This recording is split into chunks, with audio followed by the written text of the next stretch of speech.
আসসালামু আলাইকুম সবাইকে। আশা করছি সবাই ভালো আছো। আল্লাহর রহমতে আমিও ভালো আছি। আজকে তোমাদেরকে দেখাবো একটু ভিন্নধর্মী বেগুন ভাজা। আমরা তো সবসময় তেলে ভেজে বেগুন ভাজা খাই। আমি সেম ওই পদ্ধতিতেই রান্না করব, মানে ভাজবো। তবে আর কি সাথে পেঁয়াজ, শুকনা মরিচ আর শেষে ধনিয়া পাতা দিয়ে ভাজা ভাজা করে তারপরে নামাবো। আগে বেগুনগুলোকে আমি যেভাবে আমরা গোল গোল করে বেগুন ভাজা খাই সেভাবে স্লাইস করে নিচ্ছি, পাতলা পাতলা করে, মিডিয়াম পাতলা।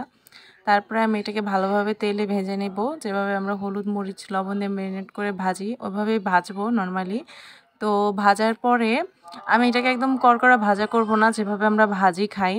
আমি এটাকে হালকা মিডিয়াম ভাজা করে তারপরে এটার সাথে পেঁয়াজ, মরিচ সব কিছু মিক্স করে ভাজা ভাজা করে শেষে ধনিয়া পাতা দিয়ে তারপরে নামিয়ে নিব। ব্যাস, আমার মজাদার বেগুন ভাজা, ভিন্নধর্মী বেগুন ভাজা তৈরি।